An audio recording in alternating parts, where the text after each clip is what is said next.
why training like an optimal nerd is ruining your progress as a beginner who's trying to get into the gym. Look, you see all these guys online like Jeff Nippard and Dr. Mike Israetel and people like that, and look, they're huge guys. I think they've got like IFBB pro cards. They're fucking massive, right? And they're giving advice on what's the most optimal for this muscle, what's the most optimal for that muscle, how should you train, bringing up all these fucking mental studies and this and that. And I remember listening to them when I was a teenager, when I was a bit younger, because they've been posting videos for like 10 plus years, right? So I remember listening to them when I was starting my fitness journey. I remember doing these, I think they called iliac lat pull downs, where you go on one knee and you get to the cable and you bring them down. And I used to start trying them back when they were like super niche, right? Like they're a bit more popular now, so it's probably okay to do it right now. But when they were super niche, I remember just feeling so like worried. I remember looking around when I'm doing the exercise, not really focused on the squeeze, the contraction, having the intention, not even progressive overload, not even focusing on my progressive overload, because I was just so worried that people would judge me for my fucking exercises. And that's not the correct way to work out. You don't want to work out in this sense of fear of like, oh, I hope no one that I know sees me. I hope no one that I know sees that I'm working out like this. Because that's just not healthy for you. You don't want to be this neurotic guy being like, oh, I'm going to do this, but I hope no one fucking sees, and like, this looks fucking gay and shit. And look, on paper, it might be the most optimal thing, but when it's interrupting your like emotional frequency, when it's interrupting like your like mental health, like hoping that you don't see anyone that'll make fun of you. I remember getting made fun of by doing this exercise by this guy, right? I'm quite good mates with him now, actually, but this guy who like we used to be in year 11 in class together and stuff, and like he was a bit more popular than me. He had like loads more mates than me, etc., etc. And I remember doing this. He was like, "What are you doing that for, you gimp?" or something like that. And like 4 people started laughing at me, bro, while I was on one knee doing this shitty fucking stupid pull down, man.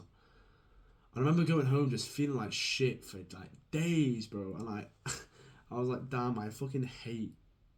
Like, it made me actually hate going to the gym for a little bit of period. Because I was like, fuck, like I hate it. Like people are making fun of me for it. And like, yeah, I'm doing well. Like I know I'm gonna get a good result from it. But like, at the expense of being made fun of for it, like I just was like so demotivated, so like neurotically scared, hoping that I wouldn't see that guy for a few days in school.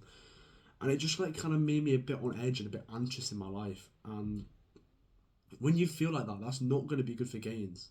That's going to be detrimental to gains, because when you're in that emotional frequency, you're more likely to cheat on your diet, you're more likely to stay awake more, you're going to be less social, less happy, not in the correct emotional frequency for your workouts. And that defeats the whole purpose of being optimal, because you're doing that exercise to get the best, most possible gains ever, but as a result of doing that exercise, you're then worsening your mental health, which is then worsening your gains, which means there's no point in fucking doing it in the optimal way in the first place. Because the mental health part of it outweighs the millimeters of gain that you'll get from the fucking gay ass fucking lat pull down exercise in my example. And I don't want you to like live your gym journey like that, because I'm here to be like, right, this gym journey is fucking sick. I'll be the guy. I will be the guy to hype it up. This is gonna be fun. This is gonna be sick, and it's gonna be amazing for you if you do it the right way. Not just because of the result, but because it's just genuinely fucking sick to do in the first place. Rather than every other influencer that's just like, yeah, you got to build muscle and you'll get to your result and you'll look sick and you'll be able to do this and you'll be able to do that. I'm here being like, yeah, you'll get all them sick results, but this journey's fucking fun as shit as well. And training optimal just takes all that away from it. It saps it of its interest. It saps it of its like enjoyment. And wouldn't you want? Wouldn't you want to fucking have fun? Wouldn't you want it? Wouldn't you rather? There's two versions of you. One of them just hated going to the gym but did it anyway. One of you loved going to the gym and got the result. Wouldn't you just rather be this one? People always rant on about, oh my god, discipline, and like you have to write like the motivation isn't real, and discipline this, discipline that. I'm fucking Andrew Tate and this and that. Like, I get it. Sometimes you have to be disciplined. I'm not arguing with the point that discipline is fucking super important. However, that idea of like, no, motivation, you don't need motivation, this and that. Wouldn't you want to be motivated more often? Wouldn't you want to enjoy it more often? If you took the ego out of it, if you took the, oh, hopefully people portray me as some absolute hard, like, beast if I said this stuff. If you took that out of your brain for a second and was like, would you want to enjoy it? The answer would be yes. And training optimally just saps your entire fucking enjoyment. It overcomplicates everything, makes you feel embarrassed. And that takes away from your intention and progressive overload. That takes away from so many things that are important for this journey. You start thinking less about, I'm going to get more reps than last time, I'm going to get more reps than last time. You start thinking less about, all right, on this bicep curl, or on this overhead tricep extension, for example, I'm going to lean back, I'm going to squeeze at the top, I'm going to protract my shoulders, and I'm going to press. So if I isolate my triceps, you stop thinking about intention, you stop thinking about progressive overload, and instead you're thinking, fuck, I hope no one sees me do this fucking gay ass lat pull exercise that looks goofy as fuck. Lying down on the floor, fucking arch in the air like a girl, bro. I don't think I've seen that exercise yet, luckily. But you get my point. Like, it takes away from what you should genuinely be focusing on. And that's why people aren't consistent. People are struggling to be consistent. And then when they do these shitty workouts, and they're like wondering why they don't enjoy it. They're wondering, how do people go for this long? Like, surely people don't enjoy this. They do. You're just training and overthinking. You're overthinking in the way that you're training. You're not making it enjoyable. You're not having a good time. You're not going to continue something if you're not having a good time with it over the long term. You expect to fucking stay in the gym 3, 4, 5, 6, 7 years, achieve the greatest physique of your life when you fucking hate it every day? No. When you're worried that someone that you know might be seeing you do this gay ass exercise, that's not the way to exercise. That's not the way to train. And you think you're going to get more gains from it, but it fucks you up so much mentally to the point where there's no point. It's actually detrimental to you. And I'd rather you just have fun doing less optimal exercises and less optimal workouts. Have fun, have enjoyment, have intention, think about the squeeze, think about your mind-muscle connection, focus on progressive overload, just building up more weight, more reps every single week, than doing the most optimal exercises and feeling like shit about it and not taking care and having intention over these important things that we're talking about. I want you to imagine in a second that you're fucking jacked as fuck. You're as huge as possible, right? You're literally like 250 pounds, 110 kilos, 120 kilos, fucking lean, 10% body fat, jacked. Like, I'm talking like steroid accusations jacked. I'm like top tier natural bodybuilding type of jacked, right?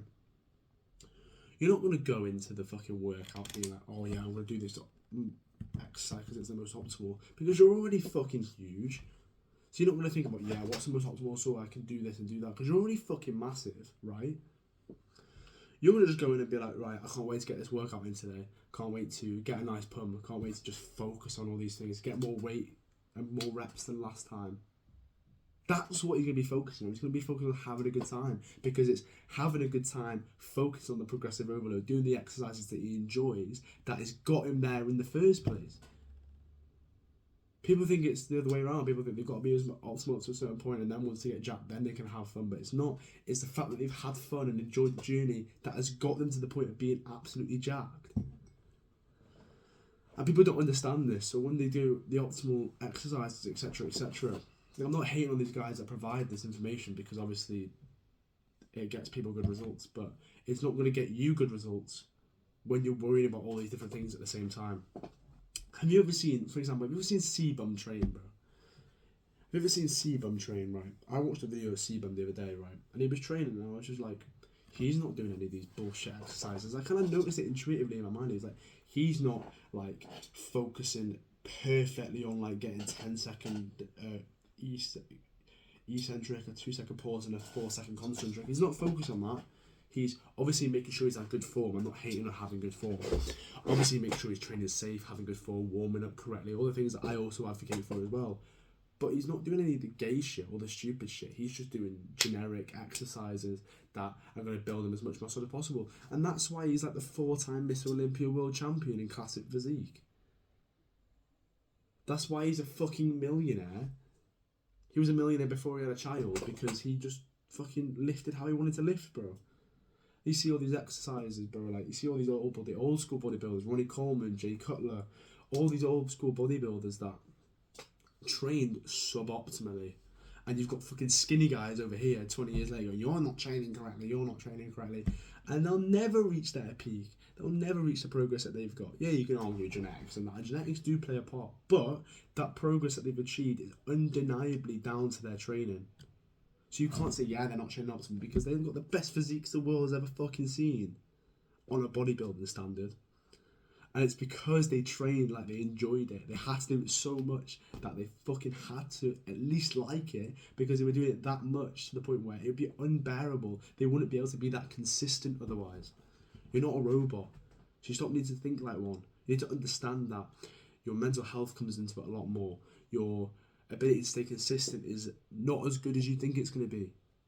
To give you the most likelihood of staying consistent, training well, training to failure, is being in a good emotional frequency, having good arousal, focusing on the important things like progressive overload rather than just being what's the most optimal. That's why they get so much fucking stick online, because it doesn't help people most of the time.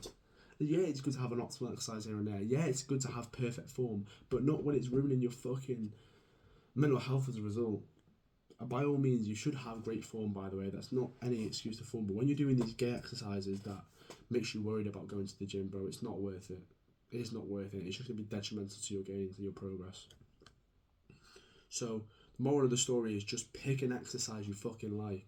Pick a training routine you like. Pick clothes you like. Pick shit you'll enjoy, because otherwise you're not going to make the progress. You need to have fun, because that'll get you to the destination. Being optimal will not get you to that destination if you hate it. It's that fucking simple, bro. You can get amazing gains from any exercise, any routine, anything, bro, as long as you enjoy it. That's the moral of the story. Being over optimal is going to ruin your gains and ruin your progress if you're neurotic about it. So make sure you're just having fun on this journey. Make sure you're just training like you want to train, making it good for you. That's all it's about.